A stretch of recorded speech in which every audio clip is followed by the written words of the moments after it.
Joe will introduce Callum McInnes by phone call in as short a time as we can manage.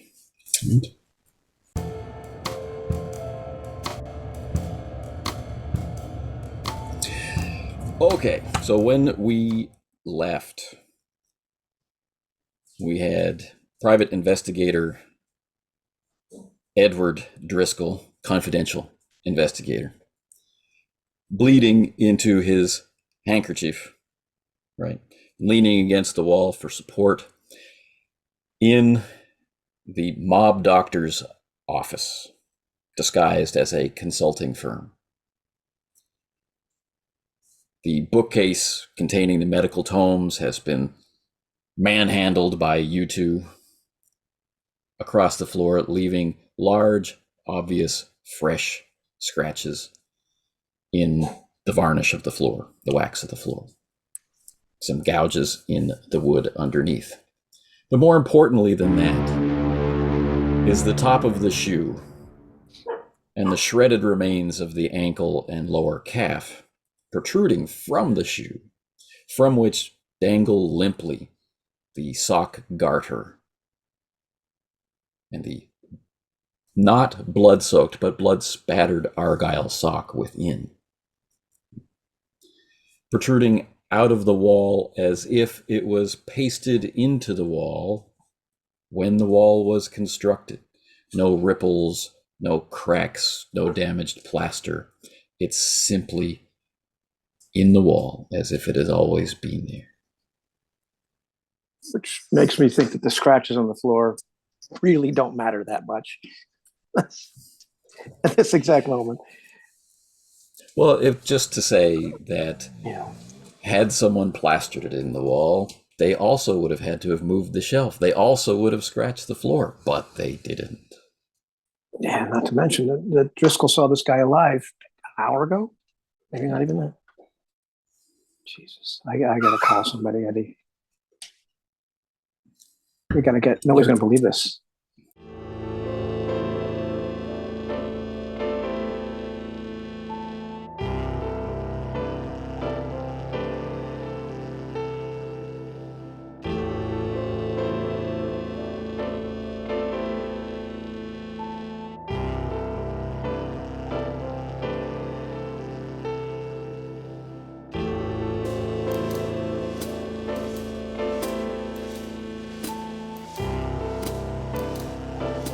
November 1931 is kind to few, least of all the little guys caught between the cold shoreline, the crummy breadline, and the frontline violence of mobsters and G-men.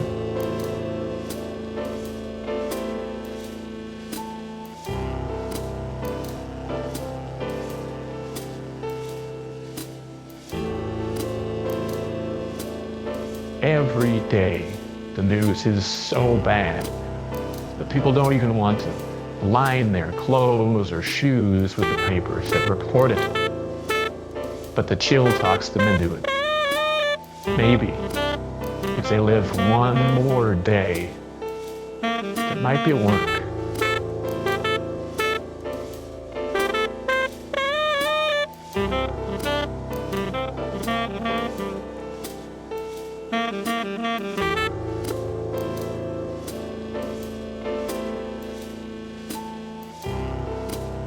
Although the suffering and the violence are getting worse every day, the papers take any opportunity to write about something else. Scandals, gangsters, socialists and socialites. Hundreds of small fry jump or get jumped every night. But if one rich guy stumbles,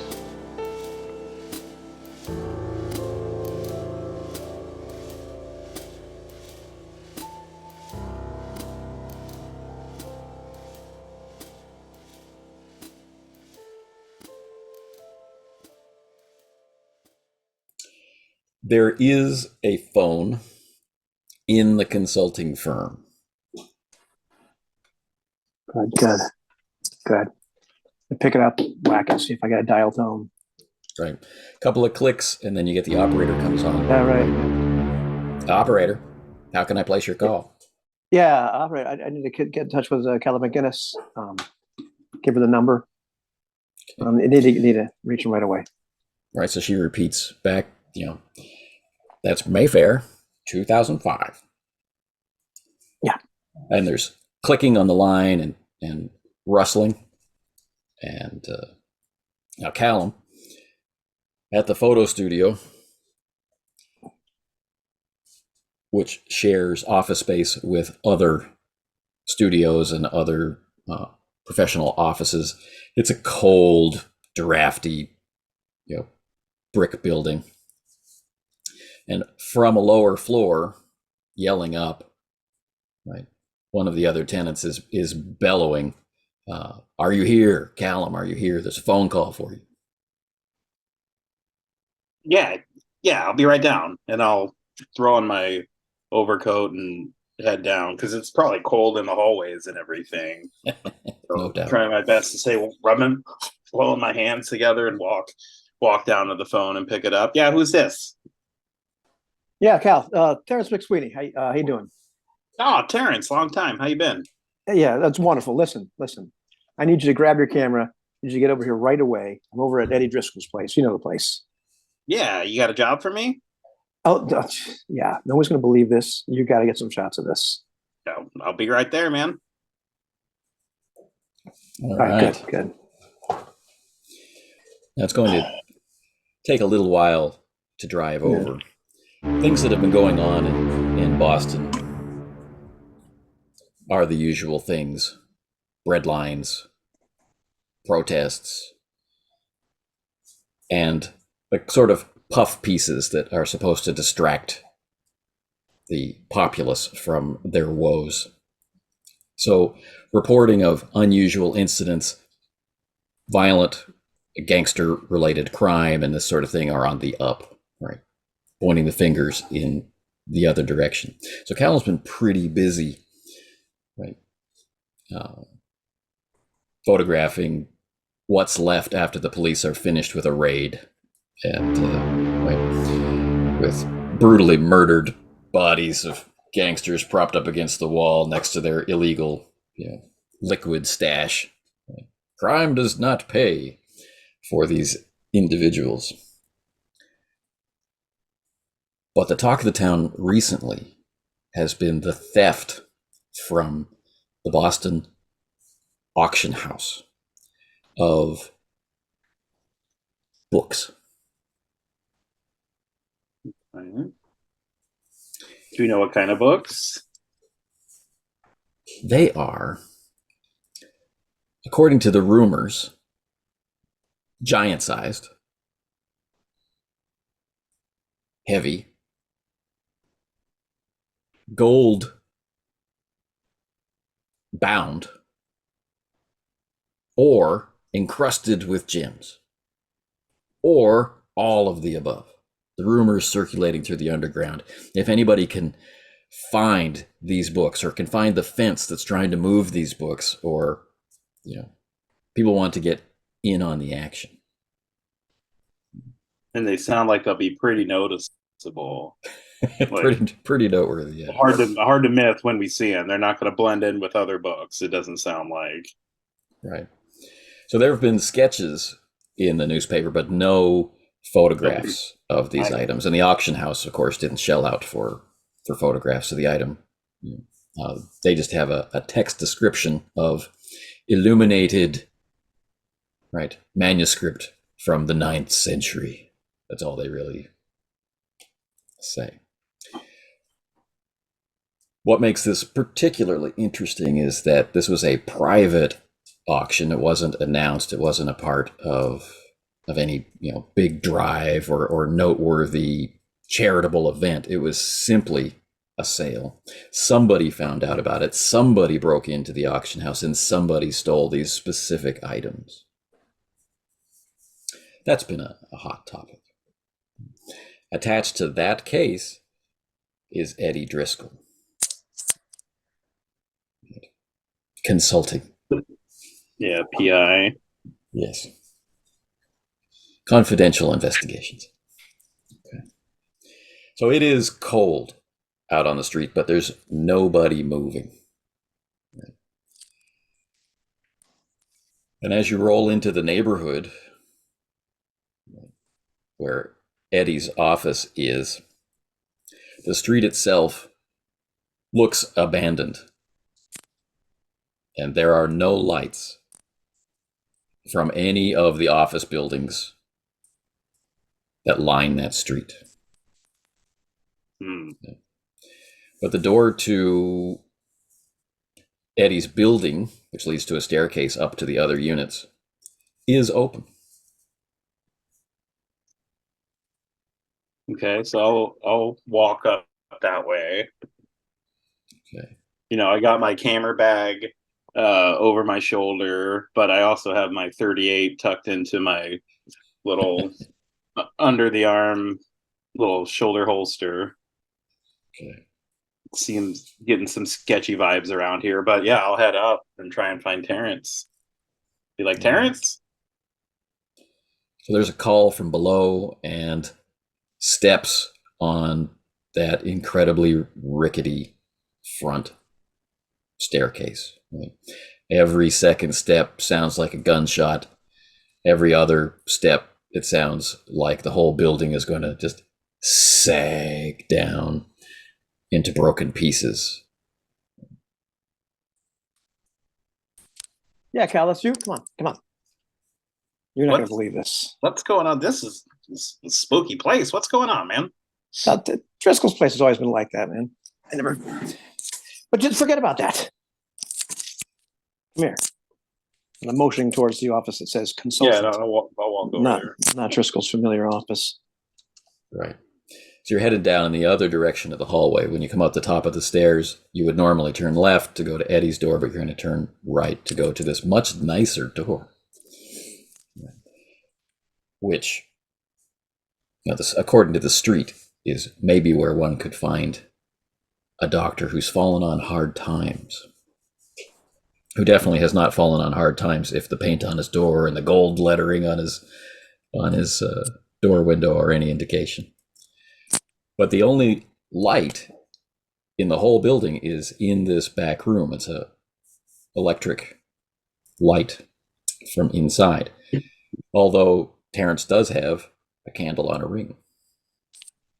I'm walking towards the consultant's office. I stop. Like, wait.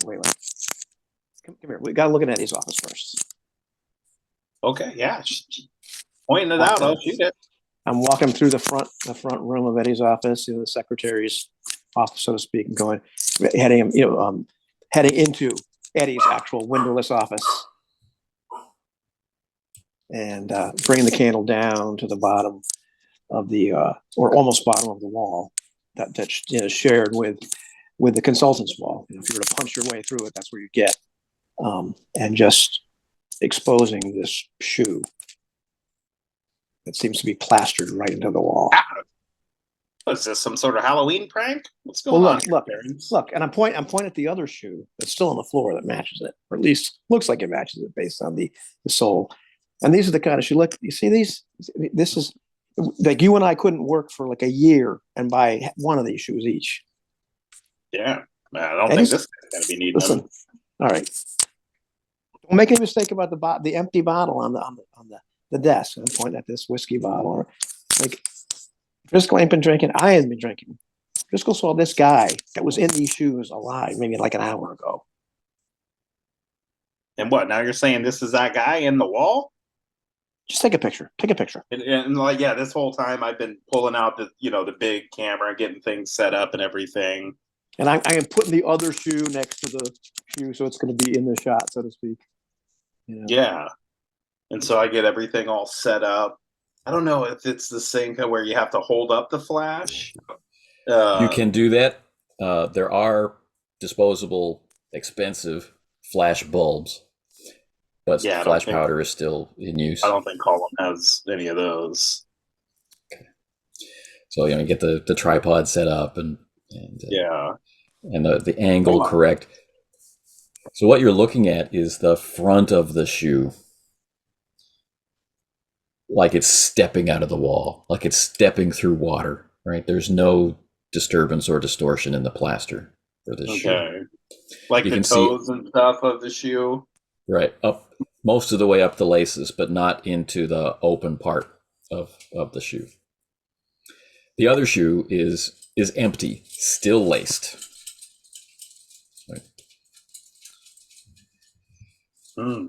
Now, as you're looking through the camera to line up the shot and get the focus and all this stuff, these facts begin to stack up in your head. Like there's just no way.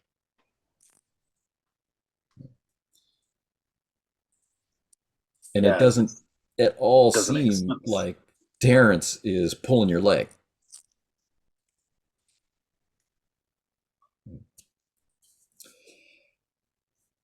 Yeah, So- I'm just kind of like shaking my head as I'm setting this up. This muttering, this can't be. What? Um. And What's on? as he's muttering to himself, Yeah. wait a minute, I'm grabbing, one of Eddie's rags, and I'm going to retrieve this one little cylindrical object about yay big, and I drop it next to the shoe. What's that? Well, take a look. It's a human finger. Holy! I think you should have that in the shot.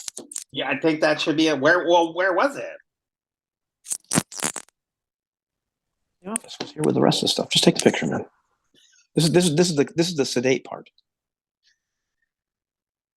Yeah, so I'll take the picture. Come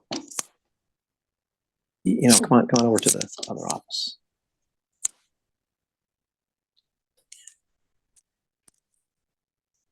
All right.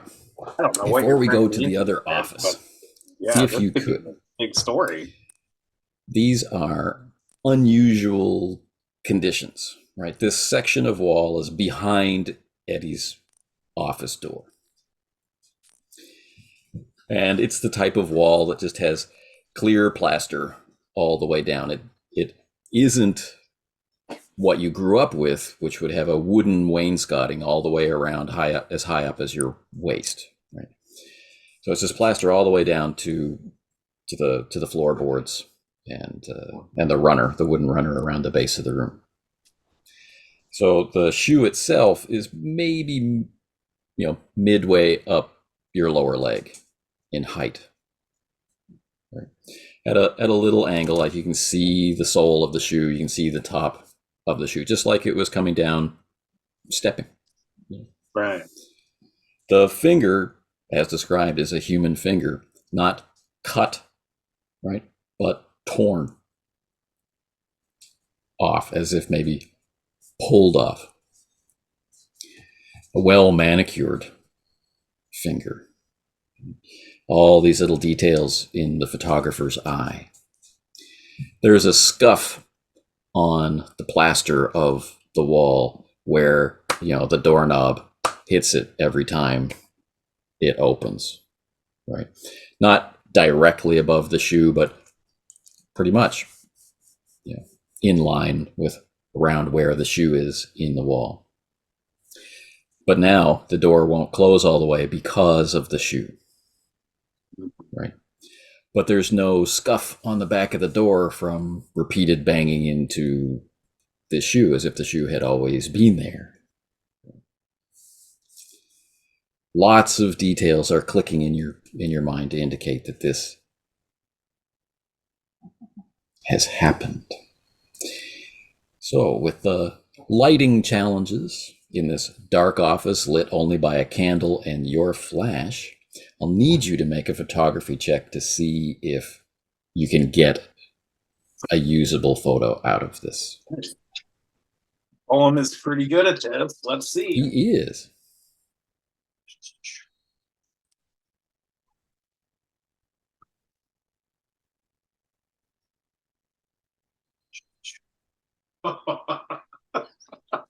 Colin has a score of 70. I rolled a 71.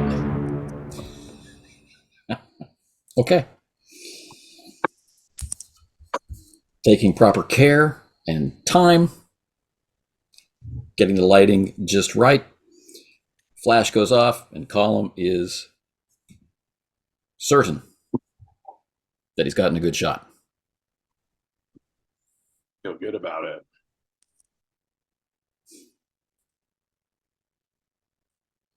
All right, come on. But Yeah, no, that. You said there's more of this to see. This is the tame stuff. What else? no, Is just come with me. What do you all have? right? And be careful. Driscoll's a little nervous right now. A little beat up too. So just. Yeah, he's bleeding a little bit. What happened? And wait. Listen. Don't say anything because he's going to get upset because he wants to keep this hush hush. The guy he had over here was Albert Gavigan. I'm not saying that's. Yeah, I'm not saying that's his finger in his shoe, but I don't know what else it could be. And this could be like a story and a half. Yeah. Man But in the wall. come on over to the other side. leading him over to the consultant's office. Taking a nervous glance downstairs in case anybody's coming. And I'd hate to be accosted by this consultant. Looking down the staircase, all you see is a staircase and the few mailboxes that line the wall that you can see. But there's a cold mist kind of coiling at the bottom of the door. That as it gets later in the evening, the fog's going to be rolling in off the harbor, and it's going to be unpleasant. But stepping into the consultant's office is like stepping into another world. The paint is fresher. The electric lighting is paid for and on. The radiator, although set to low, is producing some heat. The furniture doesn't look mismatched or collected from garbage heaps or anything like that. Going through the consultant's office lobby into the consultant's actual office, however, we see it's done up as an operating theater, tastefully and maybe easily disguised or dismantled.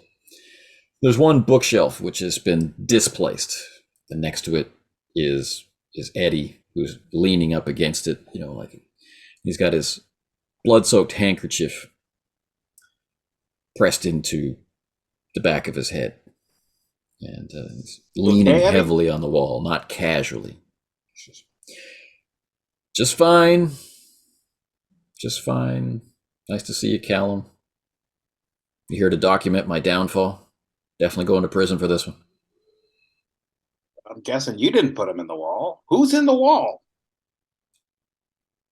Judging by the shoe, the younger brother of the very, very important Edward Gavigan, Albert Gavigan.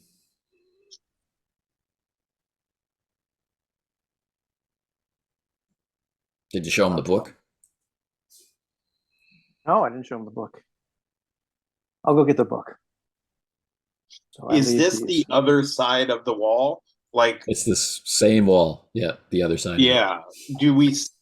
Is there anything strange with this wall? No, it's better painted, but it's the same wall. Right. Yeah. But there's nothing.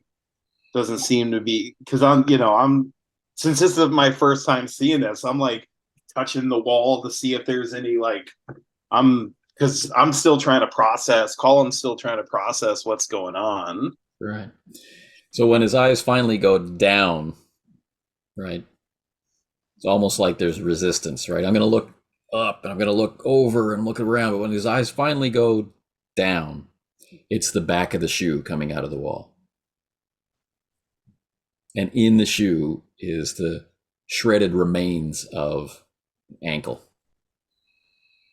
draped with sock and.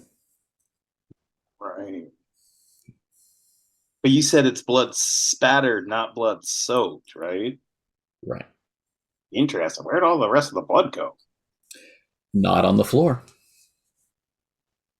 You rip off a guy's foot, you think there'd be some blood. But I'll set up the tripod again and get a picture from this angle. Right. Now there's just enough space between where the shelf is away from the wall.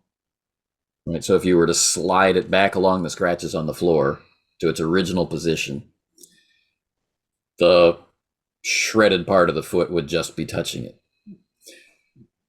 But again, no blood on the back of the shelf.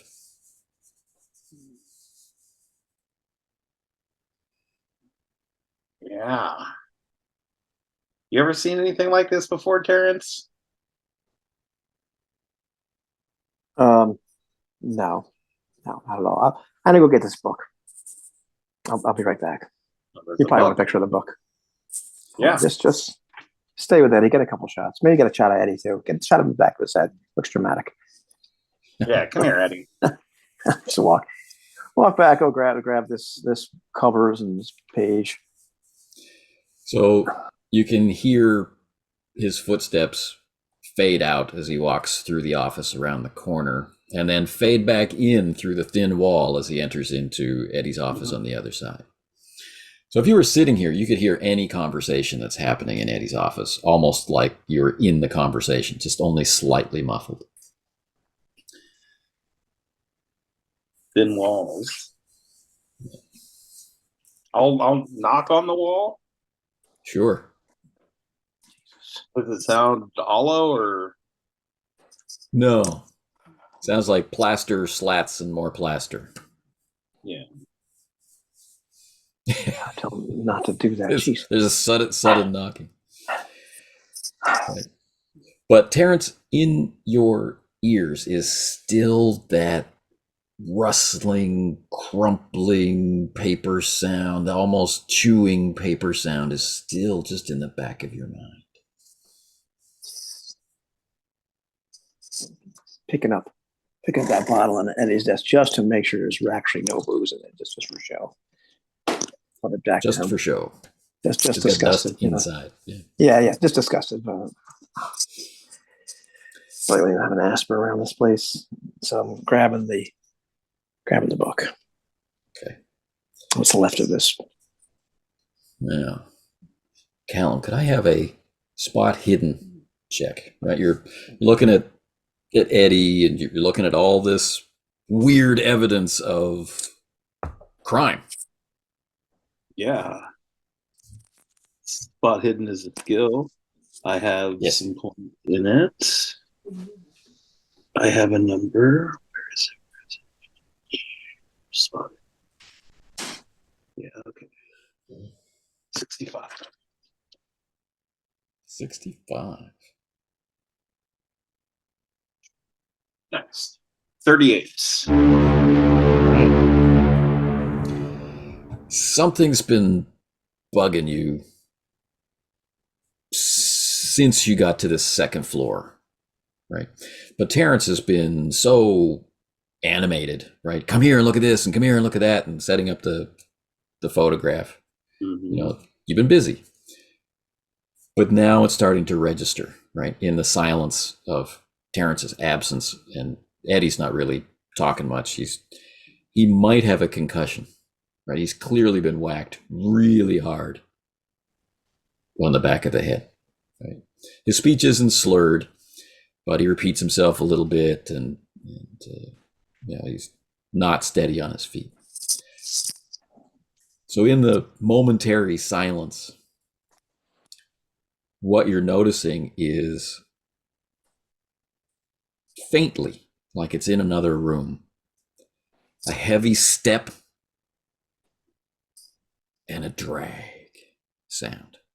Step, drag, like a limping man or someone with a heavy bag.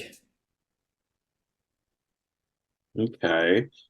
I'll kind of look at Eddie real quick and make sure he's doing, okay-ish. And I'll creep over to the door, put my hand under my into my jacket and kind of peek out the door to see if I can see anything.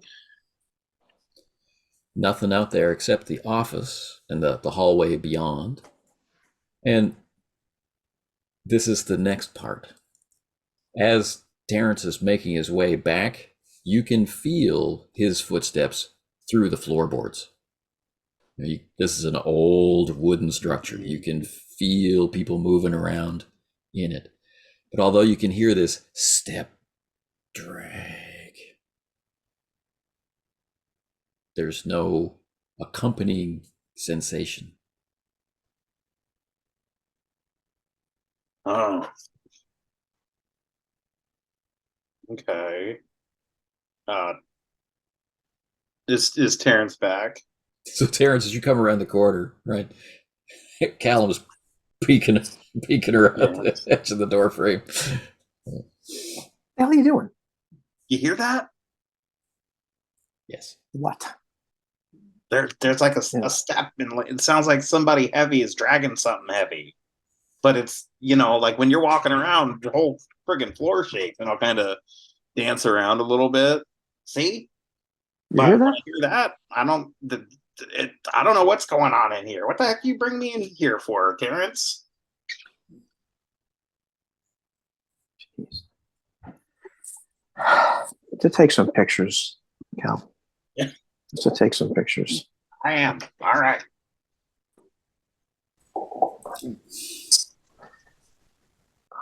Yeah, so I'll head back into that room to take pictures of, like I said, the backside of the shoe, and then, maybe a couple more shots of the bookshelf and what books are on it. Are there any bejeweled books on the bookshelf? There are no bejeweled books on the bookshelf. There are some medical tomes scattered here and there, and legal texts and things like that.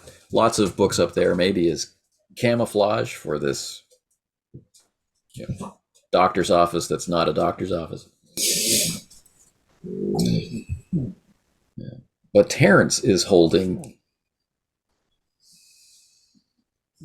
well, kind of like a book.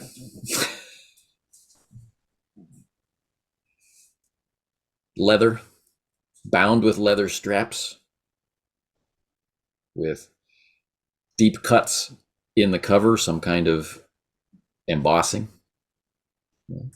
Certainly not bejeweled, certainly not gold tablets or anything like that, but definitely old and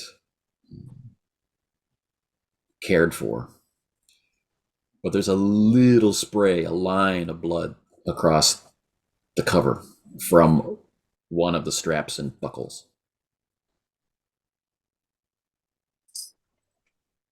Is there a title on the cover? It's difficult to read because of the script style, and that it's pressed into the cover or carved into the thick leather of the cover. But you can clearly make out a big V in the first word and a big M in the second word. But if you examine it more closely, I'm sure you'll be able to figure it out. Where'd you find this, Terrence? In the office. Apparently, there was a book that. Eddie, you tell him. It was a book that Gavigan had. So catch me up, guys. What exactly happened here? And I'm putting this book. I'm opening what's left of this book and just putting it on the table. All right. I'll set up the camera to take some pictures of it.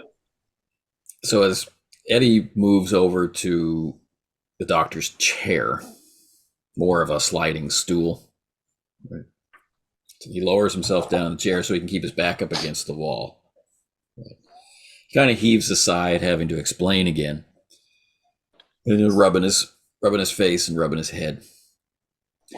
But Terrence puts the book down on the operating table, face up, open, where it should be this huge spray of pages. A book this size has to be, almost a foot thick.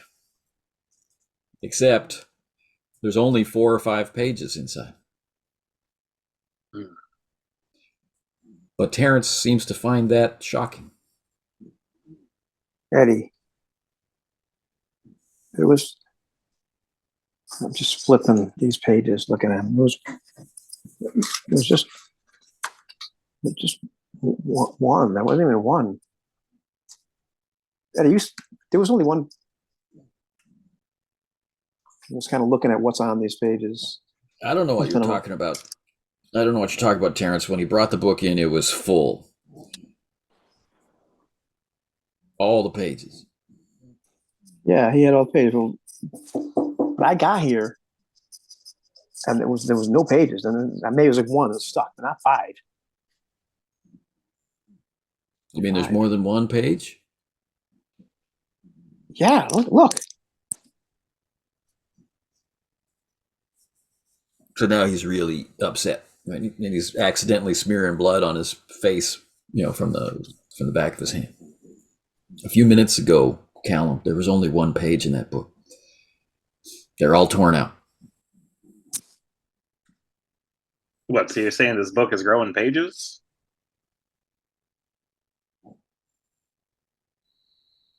Don't say that, Cal.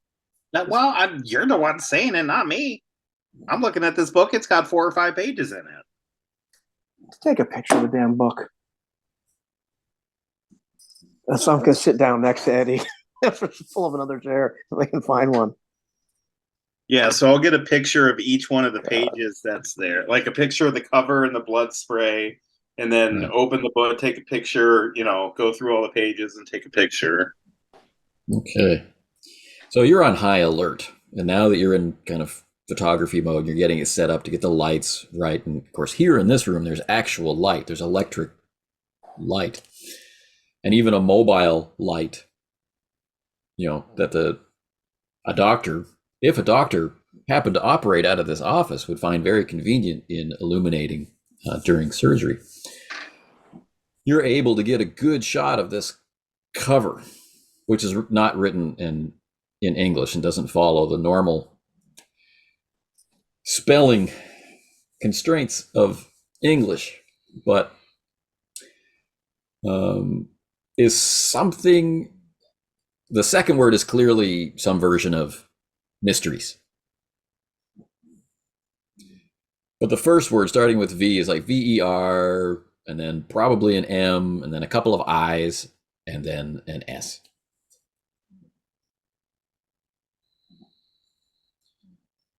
Okay. And as you're setting up the camera, getting ready to take the shot of the cover, during the time that takes, the blood spatter decreases.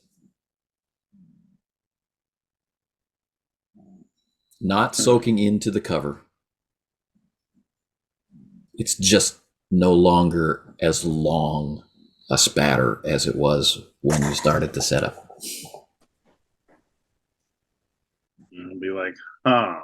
And I'll look, are there the same amount of pages as there were when he first brought it in here just now? Sure, 6, 7. Okay. And yeah, so this is bizarre. You see that? This book is drinking the blood. Just take the damn picture. I'm taking it, Terrence. Jeez, hold your horses. Well, Terrence has been through a lot tonight. So at the suggestion that the book is drinking the blood, I would like you to roll your sanity, please. Whoops. It's 54 against 65. Okay.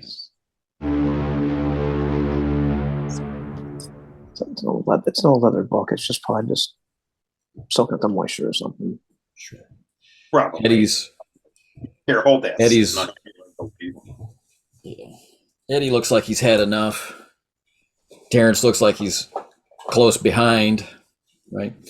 You get the shot of the exterior, flip the book to get the shot of the pages that you wanted, right? So we have a front page, which again has the title. Again, it's difficult to read, but seems to match up with what you picked out of the front. And the name of the illuminator, the monk who transcribed the book, originally, and there's an image in the top corner of the monk, doing the illumination. There's a sigil in the bottom corner, which is kind of mainly a round shape with a central skull. And around the skull is a series of roses. But as you go around in order of the roses, they wither away and die.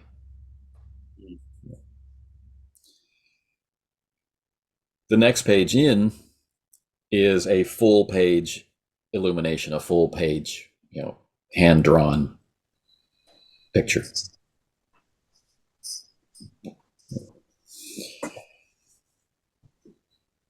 What's it a picture of? There is an altar or stone block of that size with people arrayed around it, right? And they've got both hands up. In their left hand, they're holding skulls, and in their right hands, there is a rain of large coins and gemstones and things like that, imagery of wealth. Right? They're all standing around. Now, these people are depicted as naked, right? With long hair. They could be from anywhere. They could be from any time. There's nothing in the background to suggest they're in a castle or they're in a manor house or they're on a mountain or on a temple or any of those things. The background is ambiguous.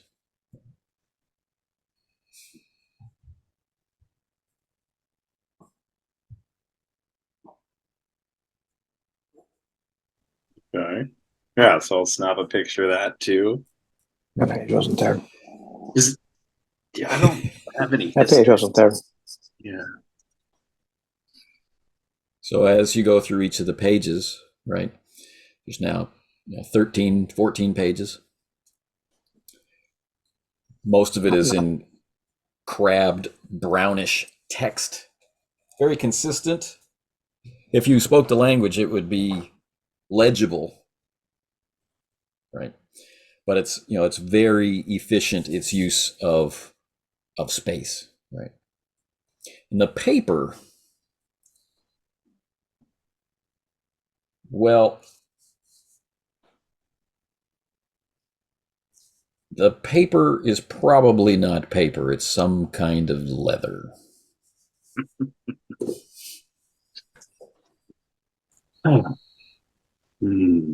All right. Well, I'll snap a couple, and now that I see that there's like 13 pages, where before there was like 5 or 6, I don't think we have time to take pictures of all these things. We're not even supposed to be here, I imagine, right, Terrence? No, I'm sure this guy would kill us if he knew we were in his office. So we should probably get out of his office. Yeah. Well, listen, Eddie, we got something to put this book in, because this. Yeah, I got I'm gonna take my gym bag. You can throw it in my camera bag. Yeah, no, I'll put it. I'll put it in his gym bag. No, put it in his camera bag. I got to use my gym bag. Eddie, give me that bag. You're awful pushy, Terrence. Yeah, but listen, let's go find the rest of this guy. He can't be dead because there'd be the rest of them. Yeah, we better hurry. Yeah. All right. So he comes to me. He's talking mostly to Callum because Terrence has heard this story. As you know, we're packing up and getting ready to depart the scene. Right? He comes to me. He's all upset. I don't know him, but I've talked to him before. He knows me by reputation, and he wants me to find the other 2 books. Okay. Those other 2 books were in the auction house. The auction house gets robbed. The books have disappeared. When he's holding the book, it was all together. So that means whoever took him has the pages.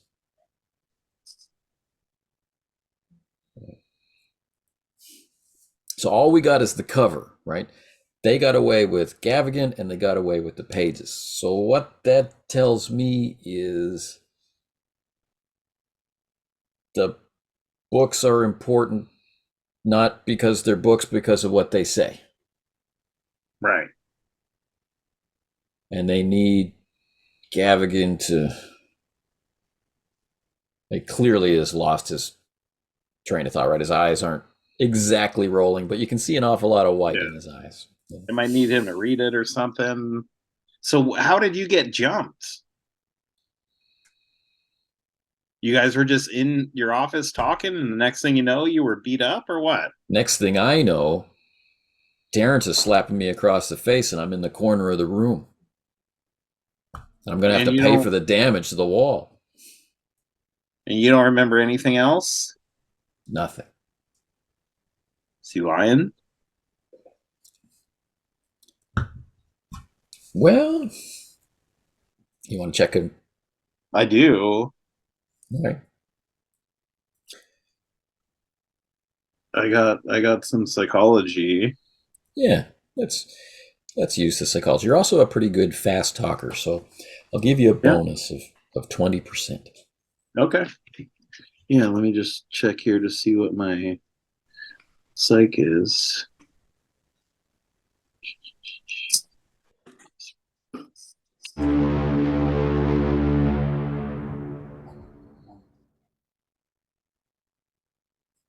I rolled a 29. All right. So I got it. Yeah. No, he's not doing any of the tells that people do when they're trying to gloss over something or convince you of something. He's not selling a line. He's not. Yeah. Okay. Doesn't seem to be hiding anything. He simply doesn't seem to remember or know. And the other thing is, if someone were to have beaten him up, right, there would be some sign, on his face or his clothes, but nothing. He doesn't seem to have been in a fight, but somebody wrapped his favorite head up against a wall.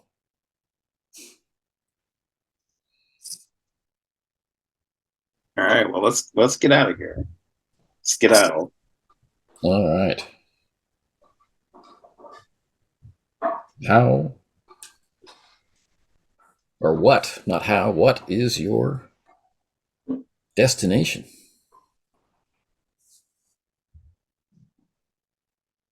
Well, G said, where do you think they would have taken him?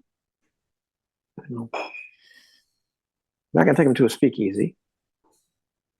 A guy with one foot doesn't.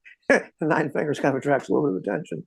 Well, even if they wanted to take him to a speakeasy, there aren't any in this neighborhood. They've all been cleaned out. What are you talking about? I heard music before when I was out in the hall in that street. Something's open somewhere around here.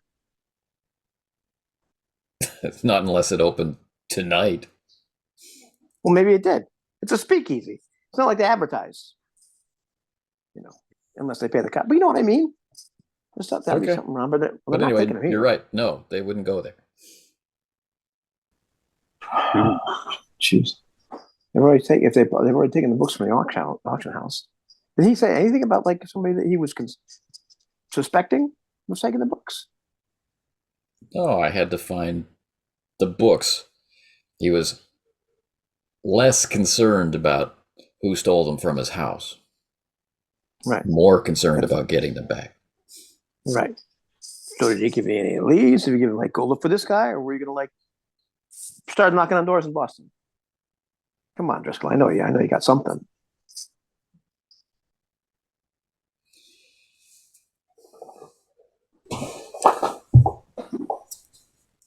He wondered.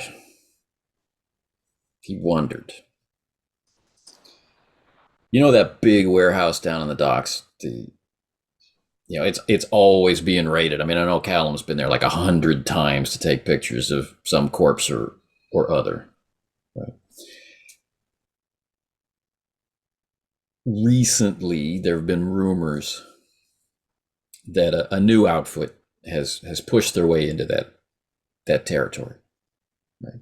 They got some big contacts in the old world to bring over some some great scotch or great whiskey or something like that. So we don't have to, keep bringing rum in and that Canadian crap.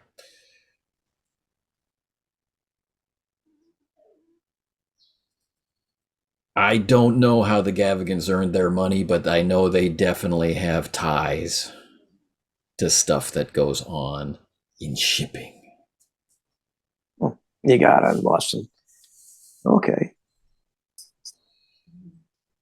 So he's wondering if this outfit's muscling on their territory, or is he wondering if they have something out for him, or that's just the only damn lead you got? That's the only thing I remember from our conversation. Because I wanted to find out who did it, because I thought that might lead me to where the stuff is now. Right. Yeah, that sounds like a good lead to start. You got a car, Cal? Oh yeah, man. You need to. Yeah, I ain't walking. Man, photography must pay. Right, yeah. Hop in. I should learn to do that. Yeah. The car is quite nice. I mean, I assume I have a car. You mentioned I was driving over here. Yeah, you do. Be You have a presumptuous. Daimler. Nice. Yeah. 4-door sedan from 1929 when Yeah, it's only the crime business really paid. Some big tabloid stories. So I'll load everybody up in the car and we can head out. Okay. I'll try not to get blood on your seats. Yeah. Yeah, try hard, Eddie. Okay. So again, it doesn't take long, especially now that it's so much later, to get where you're going. And about halfway there, Eddie says, "What about the bookshelf?"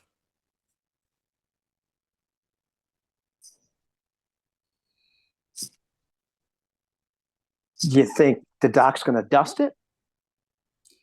I think he's going to wonder why it's not where it was. And about the You foot. think he's going to? Yeah, you think he's going to wonder about the foot? Oh, maybe we should call the cops in.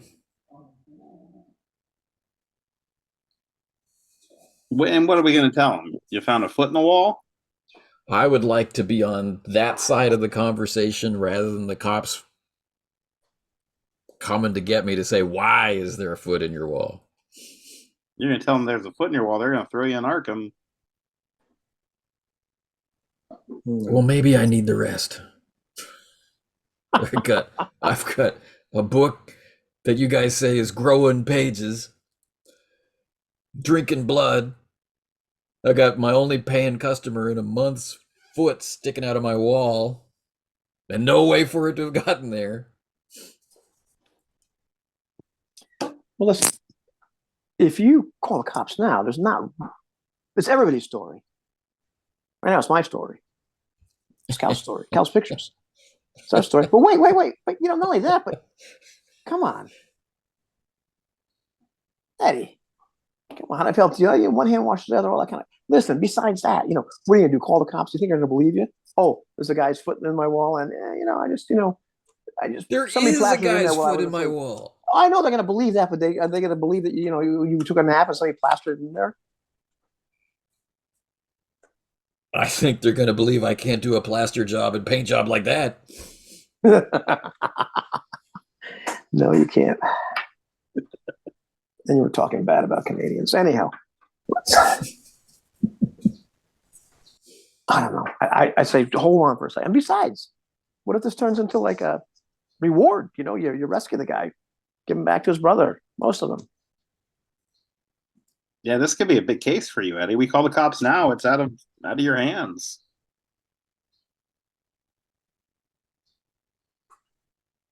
Come on, Driscoll. Big risk, big reward. So it sounds like you guys are trying to persuade him.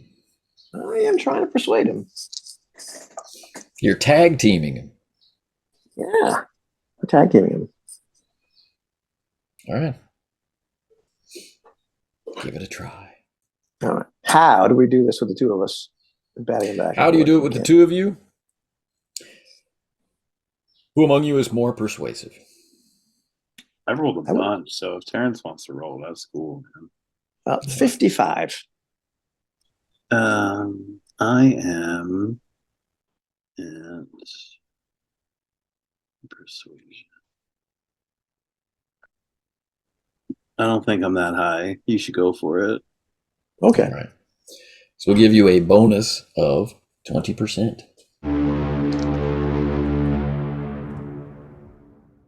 57 against 75. So thanks, man.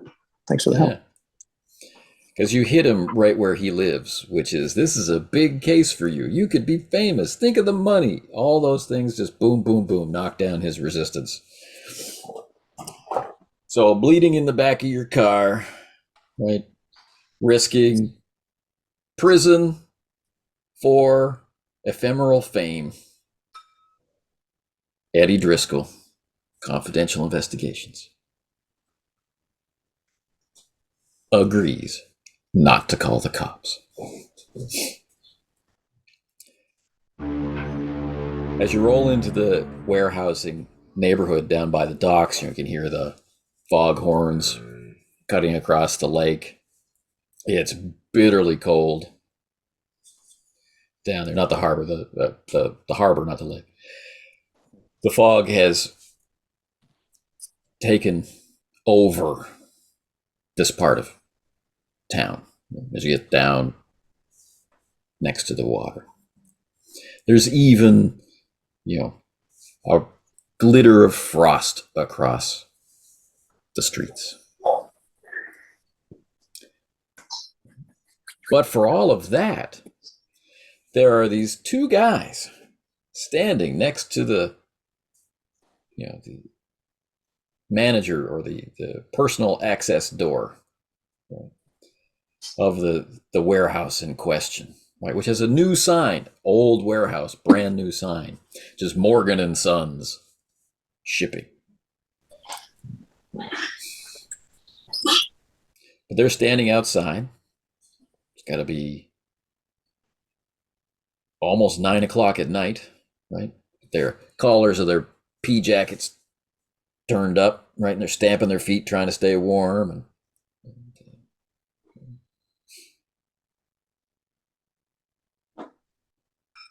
So much for breaking in.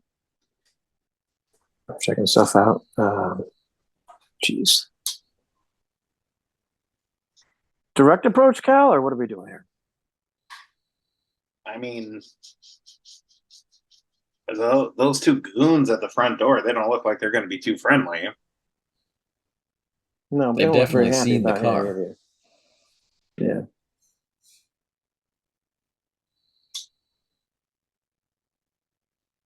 What do you think, Terrence?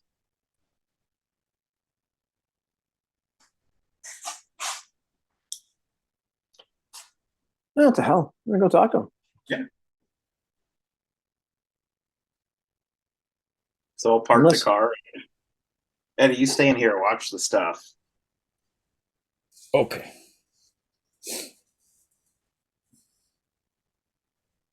Eddie must be feeling bad because there's no way he would have agreed to that on any other day. He's got a head wound.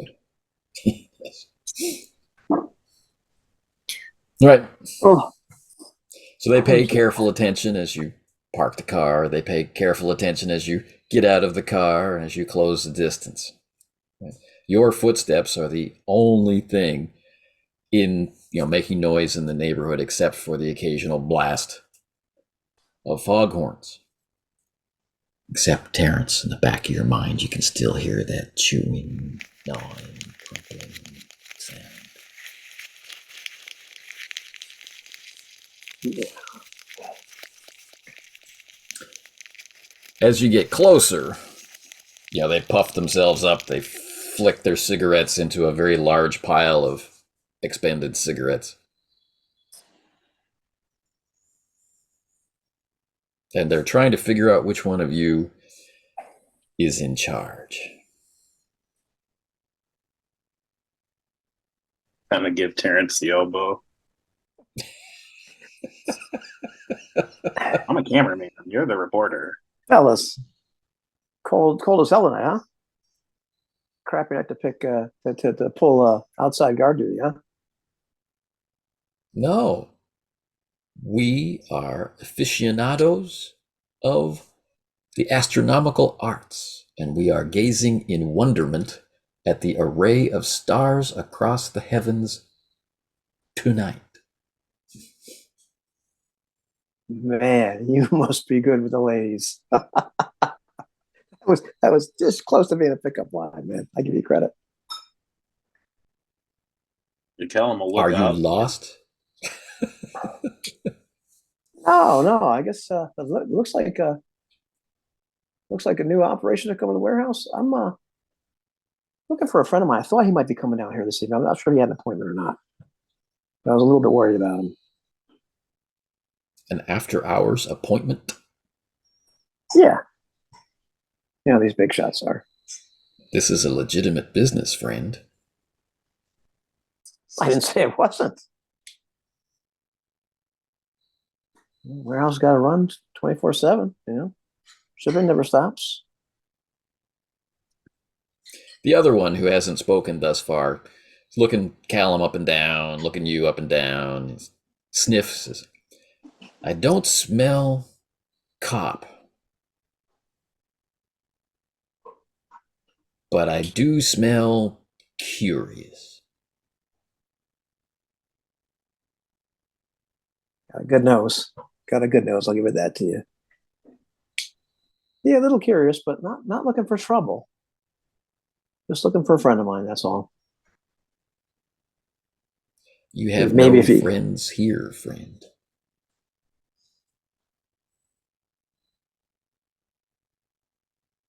Gotcha. No.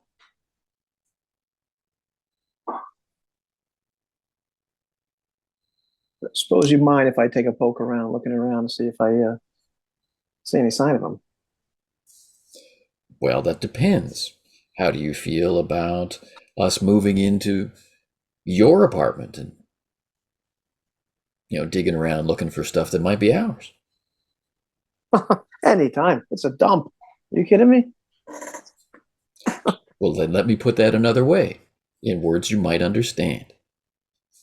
No. I understand that. All right, fellas. Well, you have a lovely, legitimate business night. We'll try. Stargazing, fellas. Oh, it's a beautiful night. You should avail yourself of the opportunity to bask in the wonder of heaven's bounty. Yeah. Hey, by the way, can you point out the Pleiades to me?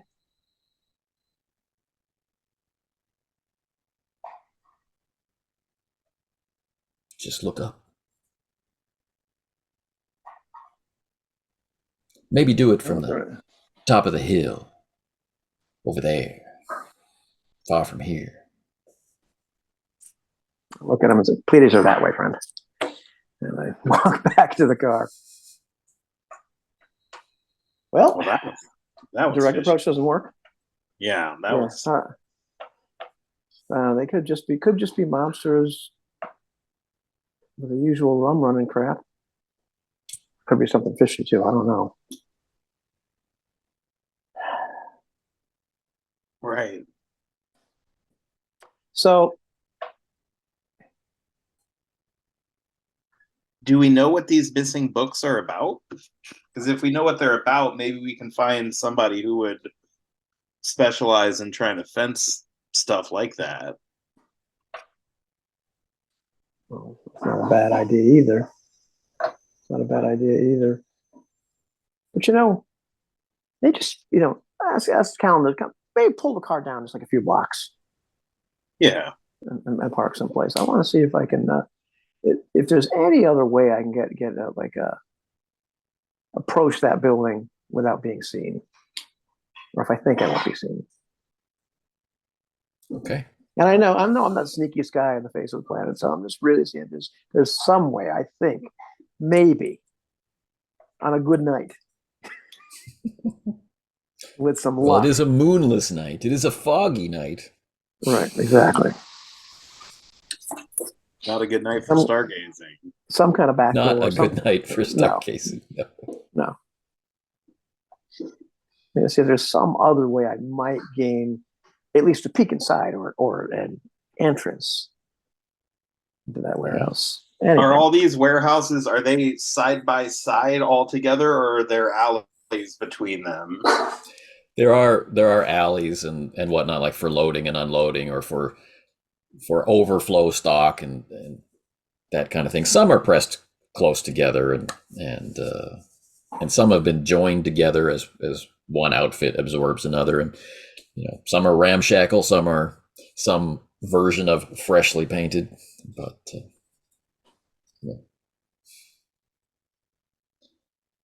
yeah, so I imagine there'd be a way. Like, I'll drive down a few, half a dozen warehouses or something, turn the lights off before I stop, and just, you might be able to skirt around the outside or something. you're gonna let them go alone? No, Eddie, you want to go with them? No? Okay, I'll go. You don't look so good.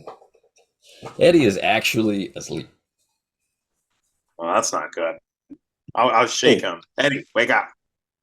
His eyes roll down from a very long way away. You took a shot to the head, man. Don't go to sleep. That's an old wives' tale. Hey, it's an old wives' tale. Don't worry about that. Listen. Yeah, no, you're right. You got a trunk. You got a trunk or something I could put this bag in? I don't want to lift this thing while he's just. You got a trunk or something I could put this bag in? You lock it up. I don't think this will get lifted by the while Eddie's freaking passed out. They can steal Eddie. I mean, no offense, Eddie, but I don't want to steal this. So. Yeah, there's a trunk to this car, right? Yeah. So you can lock it up in the car. Yeah. Okay. So under cover of darkness, through the fog, trying to be quiet, trying to find some other way into this warehouse, I would like you to sneak. Okay. All righty.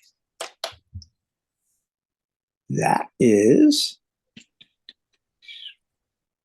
I'm going to have to take the base on that skill, whatever it is, because I'm that bad at it. Wow. Breaking and entering is one thing. Like I said, I know I'm not good at it. I'm looking at the fog. I'm looking at everything. I'm just trying to see if there's something that looks like it would be really, really. Well, just hold off. Let's let Callum sneak. Oh, I got it. I rolled a 48. My sneak is 60. Okay. So at the beginning of your surreptitious,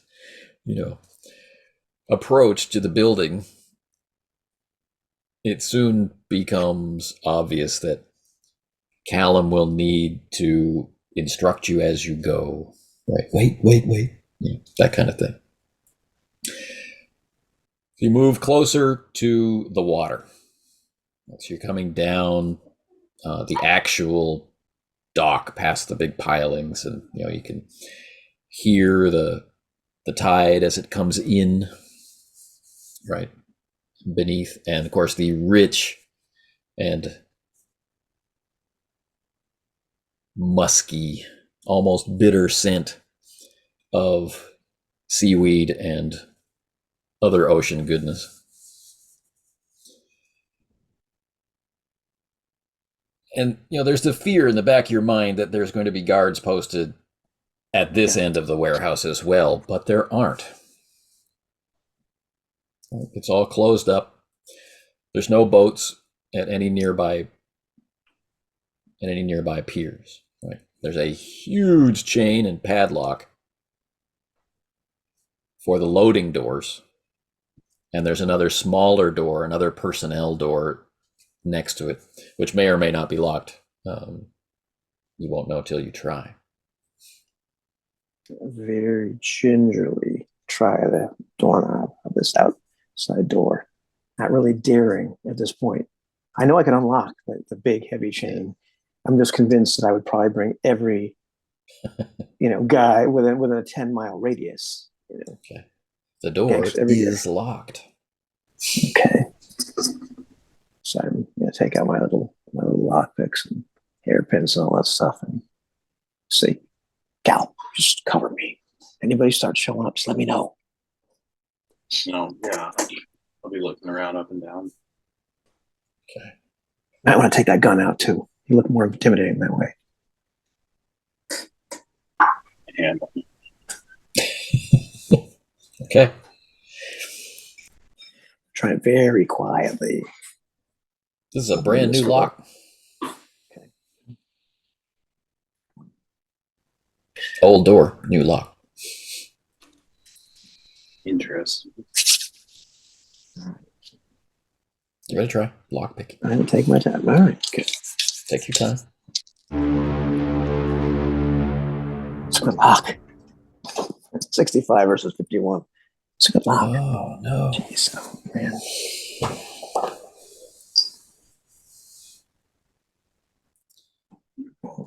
Locks, man. Let's see you try to open one in the cold. No, I'm saying it's these new locks. I can't do it. Is there So there you is there are. a window at all on this door, or is it just a wooden door? It's not. It's just a weathered, Yeah. dockside warehouse front. The old sign is still here from the previous owners. They haven't gotten around to doing the back of the building yet. What's really the front of the building? So there you are, blowing on your hands, working on the lock, and you just realizing that it's beyond you when the door opens. Son of a bitch. And a Okay. very rich, continentally accented voice comes out, saying, The bounty of the sea can never be underestimated. And you see, what I told you is true. If you believe that all needs are met, we did not have enough sacrifices, but now we do.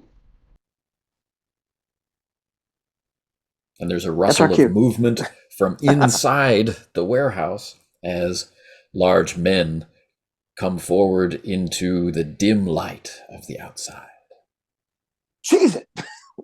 It ain't the cops. I am ready to make a break for it. Yeah. Okay. Shit. God damn it. Get to the car, leg in. You are ready to make a run for it, but they are much readier to stop you. So as Terrence struggles to his feet, and as Callum's trying to figure out, do I rush left? Do I rush right? 4 bruisers come out to lay hands upon you. And one very nicely dressed gentleman with a tattooed face steps out under the dim glow of the Milky Way. Huge hands reach out to grab you.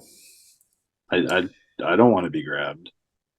All right, then. How would you like to respond? I'm gonna take at the guy trying to grab me. Cal's gonna take a swing and try and run. He's not gonna pull out his gun. Like, he packs a gun, but he's not gonna try and shoot somebody. He's gonna try and he's gonna try and kick this guy right in the cojones. Okay. Because you said he's real big, right? He's real big. Yeah. Yeah, I don't picture Cal as like a real big guy. This guy's probably way bigger, so Cal's just gonna try and boot him right in the crotch and then make a run for it. Okay. Yeah, Cal's not above fighting dirty. Go ahead. All right, so I got a 55 on my kick. I took some classes. Oh, and I rolled an 8. Nice. So I kick That is him good. for 4. Okay. Well, he doesn't like that very much. I wouldn't think so. I know I wouldn't. Okay. Terrence.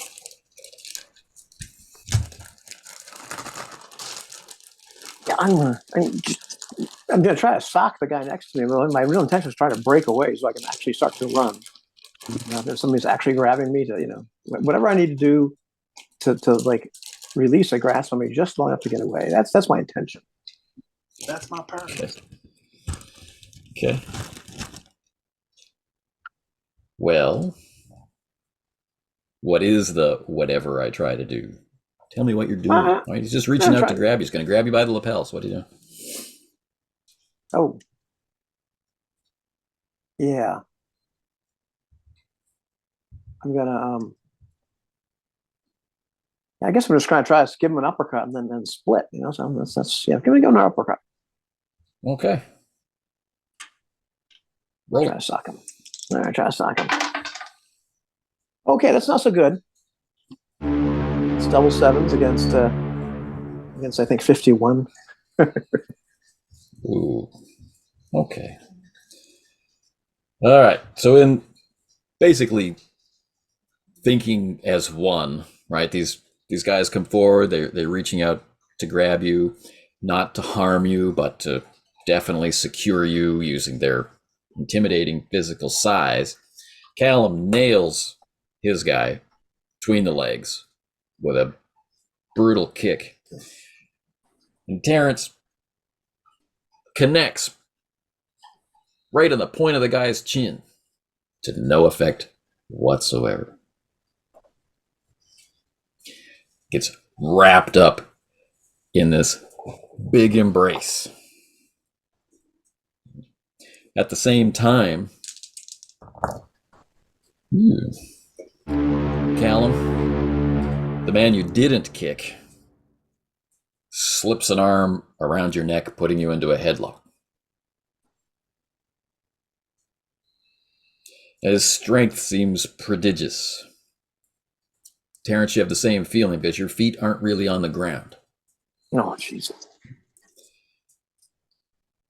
You can, of course, continue to struggle to try and force your way out of these grips. Any sane man would. Yeah, well, that's what I'm doing. But that way lies pain, too.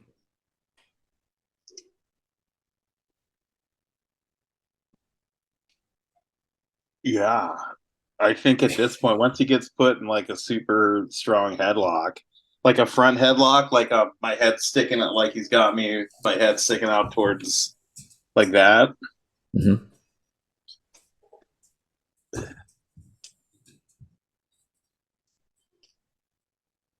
Yeah. I think at that point, am I able to get to my piece? Or does he You have can me su- kind of blocked off from that? No, he's controlling your head, and if he continues, he could throw you in the drink, or he could choke you out, Yeah. conceivably kill you. But he's not controlling your hands at all. But he does have a partner. Right. So I'll reach in and pull out my 38 and cock it and just be like, "Get off of me!" Okay. But I don't fire. You don't fire. So you're trying to intimidate. You're trying to. Yeah. I want to try and de-escalate by pulling out a gun. That always works. Well, I think we'll go with persuade then. Okay. And you can give yourself a bonus to that of 10%. I rolled the 21, so I got it. All right. So the guy that you kicked, he's most at risk from the pistol, right? So he's backing away.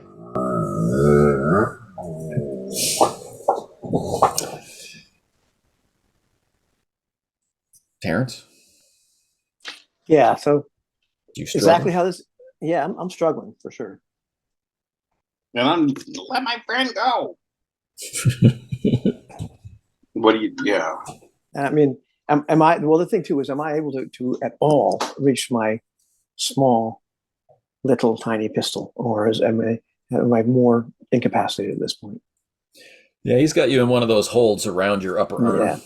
Yeah. Okay. So your lower arms are free, but Yeah.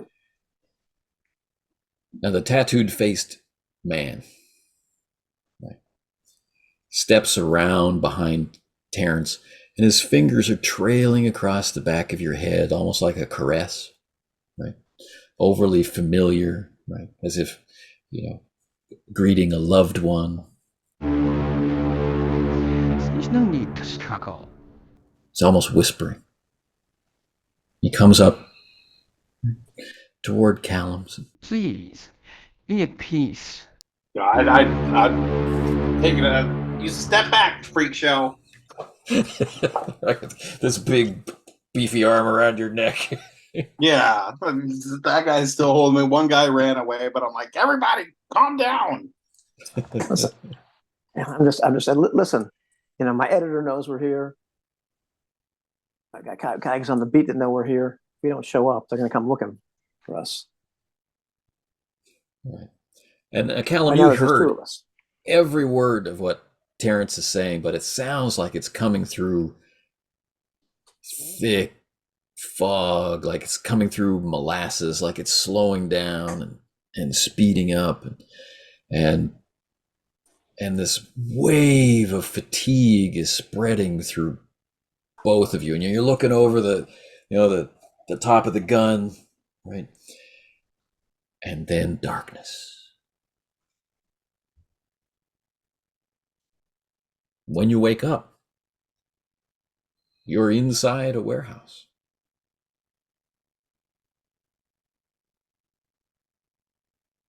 Each of you are laying on your backs on the floor. Each of you is inside a chalked circle.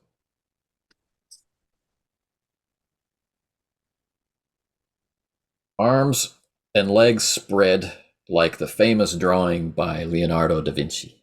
Right? You can't see over your head, but at each of your hands and at each of your feet, there's a small pile of inconsequential items, like rusted tin can, ball of string, right, sealing wax, all this random everyday stuff, pliers, a hammer, right, piled up like offerings at each of your limbs.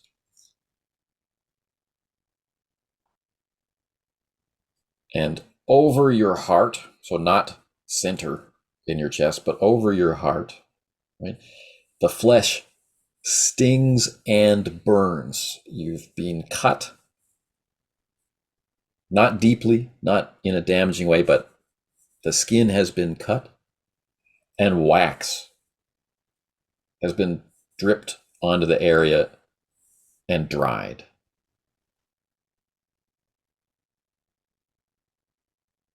You can see all of this because around those rings is a ring of lit candles burned almost down.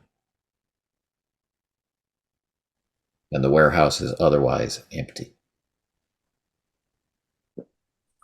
Are my limbs like restrained, or am I just spread out like that, like a star? You're just spread out. Okay, well, I'm going to get up as fast as I possibly can. Yeah, I'm just like, what the hell? Jesus. We got inside the warehouse, Cal. Yeah, we sure did. And I pat myself down. Do I still have like my stuff? You're nude.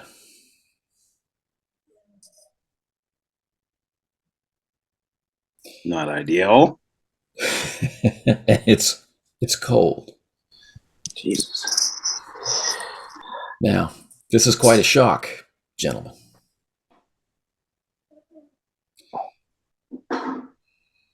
balanced by recognizing you are still alive. But give me a roll of sanity, please. Okay, I don't know what the Oh, it's 45. 45. Okay. Life of a true crime photographer is not good to the scene.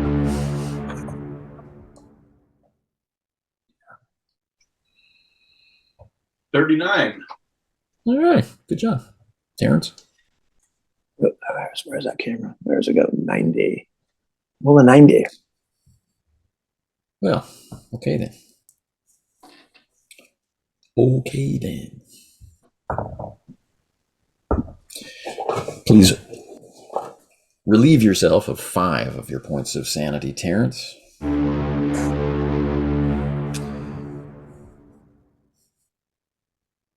Callum, you've been in life and death situations before. The gods must smile on you. No sanity loss at this time.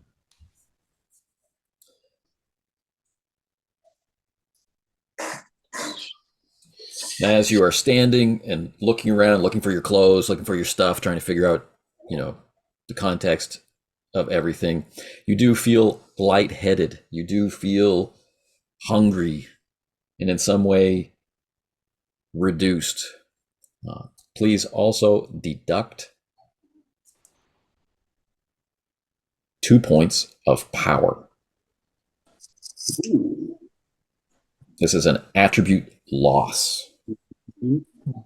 Yeah. This will affect some rolls like your luck roll and your magic points and stuff. We can get into that later.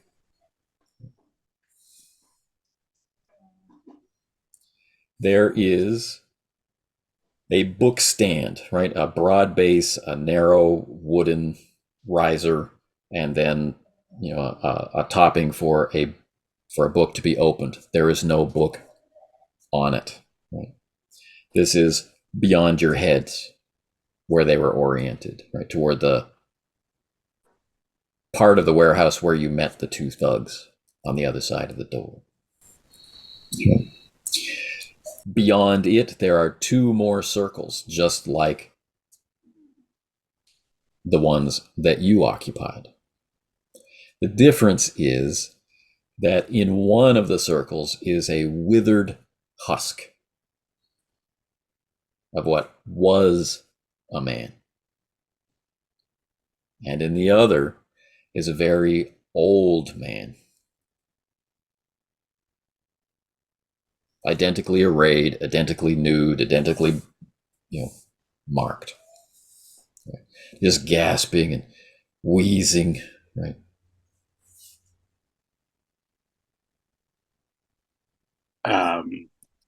Do you recognize these guys, Terrence? I don't look so good at all. I'm looking at the older fellow, and just trying to figure out if I can see who they are. Something's jarring my memory. How shall I do that? Dave, you've never seen them before. Never seen him. No, I got no clue. Listen. Yeah, I think Eddie was right about calling the cops. We need to get the hell out of here. I mean, not gonna do us any We good. get some clothes, man. We're gonna get picked up. That might be the best thing that happens to us tonight. I gotta see if my car is still there.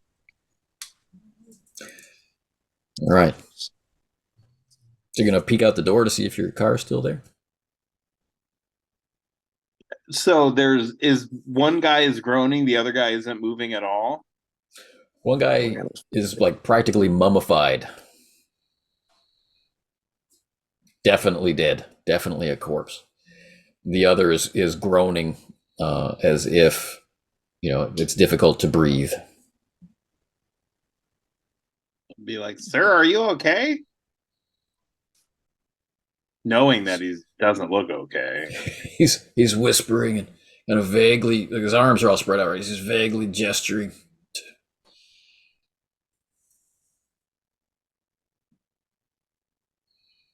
Does he have the same like piles of everyday goods around? Exactly the same. Oh, come on, Pops, can you walk? We got to get the hell out of here. Reach over against, and try to pull this fellow up to his feet. Yeah. So like his arm kind of flops behind back at Terrence's neck. He's got no strength in his arms at all, but he's whispering. He's whispering. What is it, Pops? Come on, we got to go. Just saying. The one word you can make out is hunger. So he says, the hunger. And he bites your ear. Jesus. So I'm pushing him off me, like reflexively. His teeth snap just outside your ear with enough force that it could have bitten the ear off if you hadn't been quicker and stronger, and him so weak. He falls back. Right, he's bitten his own tongue, and a piece of the tongue falls out of the mouth, but there's no blood coming from the tongue. Time to go, Cal. Time to go. Yeah, time to go. Let's get the hell out of here, Terrence. Please check your sanities, gentlemen. I've got 39. 39 is less than 60. That's good. 55, so no go. Okay.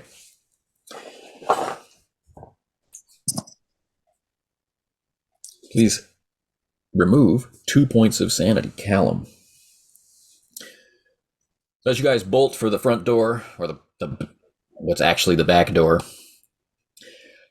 in complete opposition to the neatness of these circles and the careful piles of these everyday items and the arrangement of candles, your clothes and items and 2 other sets of clothes and sets of items are just discarded, dumped in heaps by convenience near the door. I'm going to try to throw mine on as fast as possible. Yeah, totally. Like, at least, like, the pants and everything. And buttons are my buttons are like askew and everything. Yeah, we can run to the car as we, like, tie our ties. All right, so you're standing there trying to pull stuff on. You're, like, hopping on one leg, pulling up your pants. Right. The right arm of the old man who bit through his bloodless tongue, it swings over, right? And he's trying to get up, right? His head and his eyes are almost in the darkness, the dimness. They're almost blazing a blue light, or maybe that's just a reflection, right? He's trying to claw his way into a sitting position, but the corpse just sits up.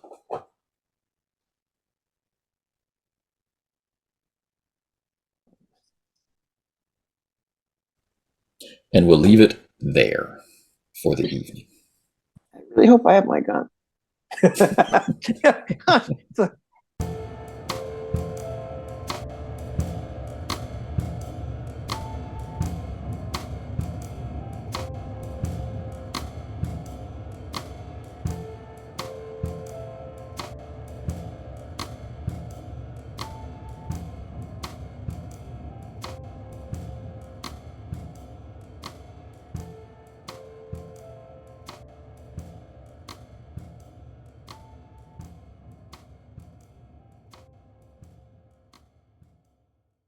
All right. Whose idea Welcome was to it go the 1931. warehouse?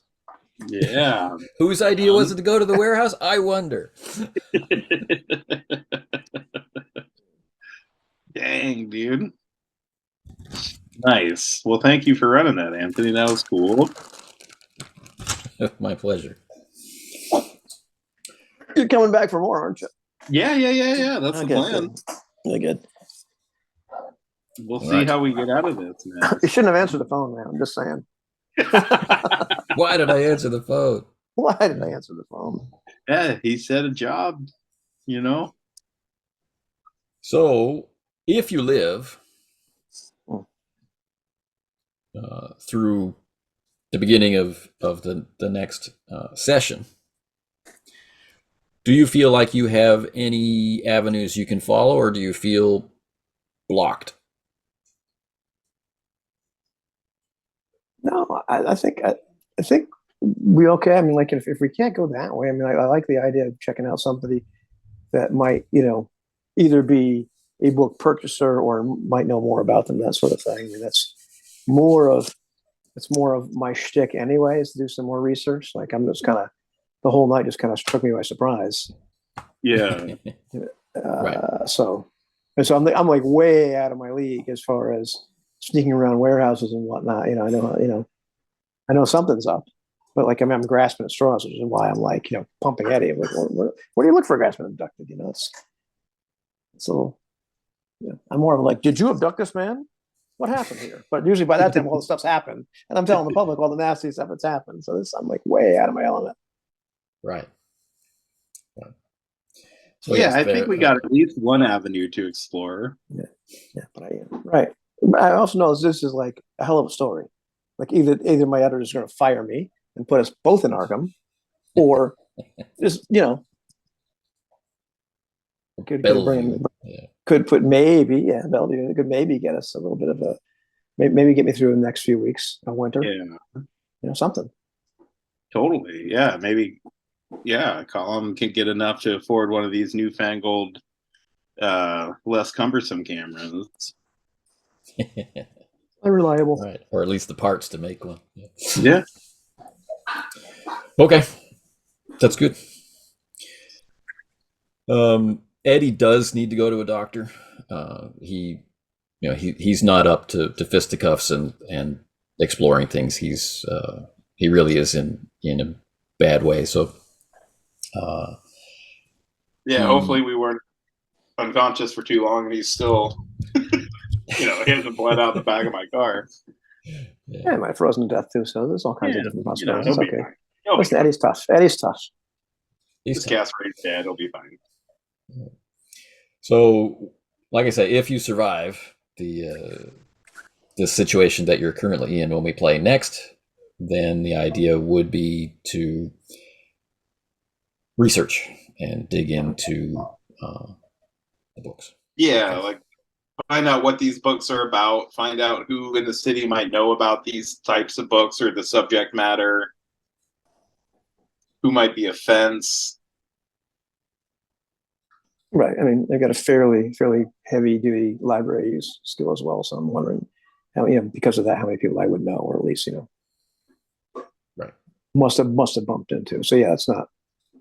It's been like one hell of a night. Like, it's what do I do? We could call this guy now. It's, hey, what do you think about these books? We got a missing guy with no foot. Click. My we're trying to figure out what a little tough to figure out what to do you wind your watch or tie your shoes on the way down? What do you do?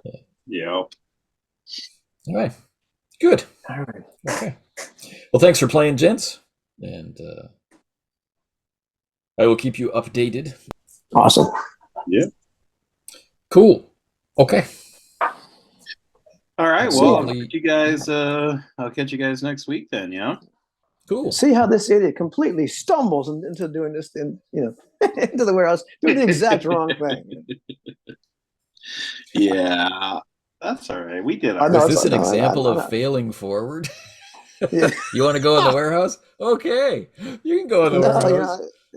I'm just completely like, yeah, man. He's just grasping at straws the whole night. Like, what the hell do I do here? This is supposed to be an easy story. Yeah. Christ. Driscoll's got socialite. Can't figure out what's going on. Get a nice story. Live for, pay the bills for a week. Not this crap. I'll talk to you guys later. Yeah, take it easy, Ivan. Later, Anthony. Thanks again, man. My pleasure. See you soon. Take it easy. Bye.